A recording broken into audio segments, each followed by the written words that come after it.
AITA for feeling like my wife's new religious beliefs are unfair to me and our marriage. My wife, 30F, and I, 30M, have been married for a few years, and up until recently, religion wasn't a significant part of our lives. I've always considered myself agnostic, and my wife wasn't particularly religious either when we first got together. However, about 6 months ago, my wife started getting more involved in Catholicism, and it's been causing increasing tension in our relationship. The main issues revolve around sex and contraception. Because we're not married in the church, she now believes that we shouldn't be having sex, even though we're legally married. She also wants to stop using contraception, which makes me really uncomfortable because it feels like it's forcing me into a position where having children becomes almost inevitable, a path I'm not ready or willing to take. I've been struggling with how drastically these changes are affecting our relationship. It feels like religion is suddenly dictating aspects of our marriage that we used to navigate together, and that's really hard for me to accept. I didn't sign up for a life where religious rules would determine such personal aspects of our relationship, and I'm finding it increasingly difficult to reconcile these changes with my own beliefs and values. I care about my wife deeply, but I feel like the dynamic of our relationship has shifted in a way that's unfair to me. I've tried to be supportive, but I can't help but feel that this isn't the life I envisioned for us when we got married. Now on to the next story. Story 2. AITA for cutting my brother out of my life for who he's marrying.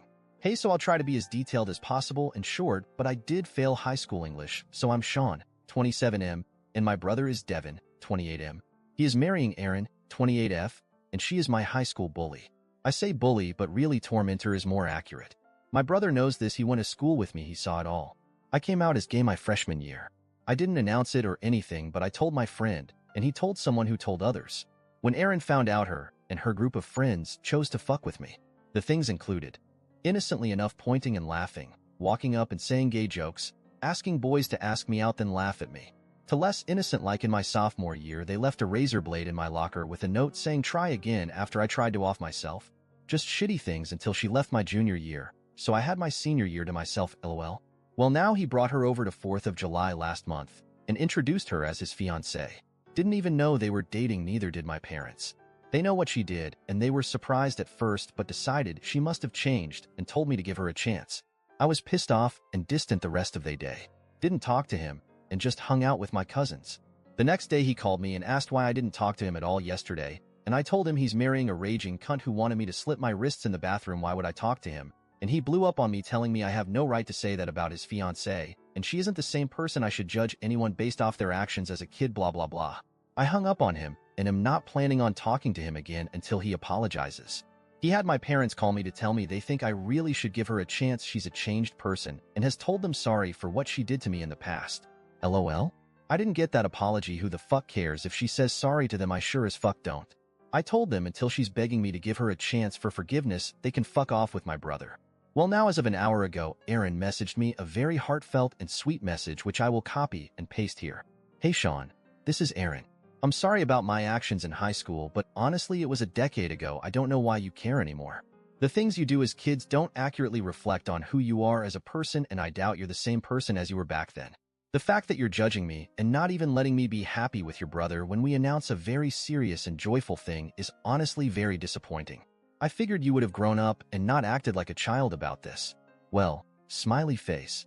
I fucking hate her, bro, holy shit. So I replied, hey cunt, glad to hear from you. You destroyed my high school years and never even gave a glimpse of remorse, so you can go fuck yourself, and I hope your marriage with my brother ends in cheating and fighting and you living in a box under the freeway again. So now I'm done with my brother and just the entire situation. Am I in the wrong for dropping him out of my life and not moving on? Even if I am, I don't think I care, but I kinda want an outside opinion.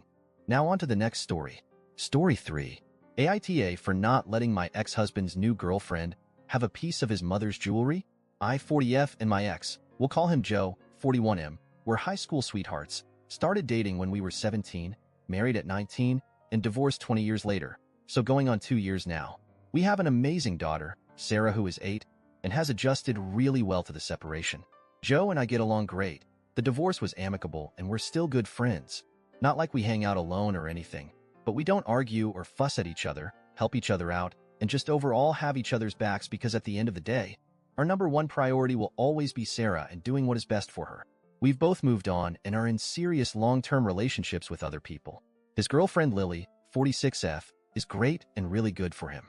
I have never had any conflict with her and enjoy spending time with her when we all get together for holidays and other important events or celebrations. Until last week, Joe's parents passed away within a month of each other last summer, and it was devastating for all of us. Even though Joe and I had already been divorced for about a year, they still treated me like family and I loved them dearly. Joe and Lily hadn't started dating yet, so she never met them, which is a shame. They were incredible people. Long story to get to the point, but I feel like the background is important. Last week, Sarah got a box in the mail from her aunt who was responsible for dividing up my late mother-in-law's jewelry amongst the kids and grandkids. She had a huge collection of both costume and more expensive fine jewelry. I let Joe know about it, and he explained that some of it was left to me so when he would come over, and we sort through it together. Lily came with him, which was fine. It was extremely difficult, and we were both very emotional, so I'm glad she was there to support him. Here's where I think I may be the asshole. As we were going through the jewelry, we had pulled out a couple of cheaper pieces of costume jewelry for Sarah to have now, and I had picked out a couple of rings, a necklace, and 3 pairs of earrings to keep, knowing that they will eventually go to Sarah as well. Joe and I agreed that the rest of it would be put away in the lockbox that we each have a key to at my house and would stay there until Sarah is older and it goes to her. One of the pieces being put away is a beautiful set of ruby and diamond earrings and necklace that are obviously very real and we believe were passed down from Joe's grandmother. Lily had been admiring the set and making comments about how well it would go with the wedding dress she had been looking at, they aren't engaged, or even with some of her date night outfits. Joe didn't say anything to her in response, and when she put them down, I wrapped them back up and put them along with the rest of the jewelry in the lockbox. Since then, Lily has texted me multiple times asking about them and if she can just borrow them. At one point, she accused me of just wanting them for myself and pointed out that Joe and I were divorced and I didn't have any right to keep them. She has also said that when they get married, the jewelry will legally be part of their marital assets anyway, so I'm just putting off the inevitable. I'm not planning on wearing them, per my agreement with Joe. I'll wear the pieces I picked out and the rest will stay put away for Sarah. I have zero intention of taking any of it out unless it's necessary, and even then, I'll let Joe know what's going on with it. Joe's has been radio silent, and I haven't said anything because I don't want to cause any conflict that could have an impact on Sarah. So am I the asshole for not giving in and letting Lily have some of the jewelry meant for my daughter? TLDR. My ex-husband's girlfriend wants some of the expensive jewelry left to my daughter when his mom passed away, and I wouldn't let her have it and put it away for my daughter instead. Now on to the next story. Story 4. AITA for banning my mom from my wedding after her baby daddy's prank? I love my mom. I really do, but she makes dumb choices. I have a 5-year-old sister, Maddie, who my mom shares with her ex, Jake. Jake is seriously the biggest asshole. Even my mom knows it. He asked her to marry him 3 times, and they never made it to the altar. For some reason, my mom lets Jake in the house all the time. She says he is there to see Maddie, but like they don't get, most people with shared custody take the kid to their other house. Recently, my fiancée, Bridget, asked my mom if she could host her bridal shower at our weekend house. My mom said yes, but she couldn't promise they wouldn't be there as Maddie likes to get out of the city every weekend. My mom and Maddie were there, which is fine, but it was Jake's weekend with Maddie, so he felt the need to come. Bridget was having a lovely bridal shower, despite Jake in and out of the kitchen in his boxers. My mom was outside riding with Maddie, and when she came in, she put both of their muddy boots on the floor in the stairwell as well as a muddy towel, as we have had a lot of rain. Fucking Jake picked up the muddy stuff and dumped it in Bridget's lap, ruining her special white dress. My mom blew up at him and Bridget was furious. He just laughed and said, "You know I have no impulse control." Bridget's bridesmaids were horrified and my mom chewed him out, but he was just making a joke of it. "You want to go upstairs and discipline me? You're sexy when you're angry." He later admitted he did it because my mom had told him that morning something Bridget said about her years ago that she was still mad about. Bridget demanded I do something, so I uninvited my mom from the wedding. My mom is very upset and doesn't understand why.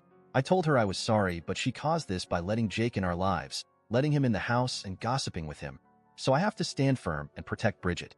Maddie is still welcome if her nanny can take her.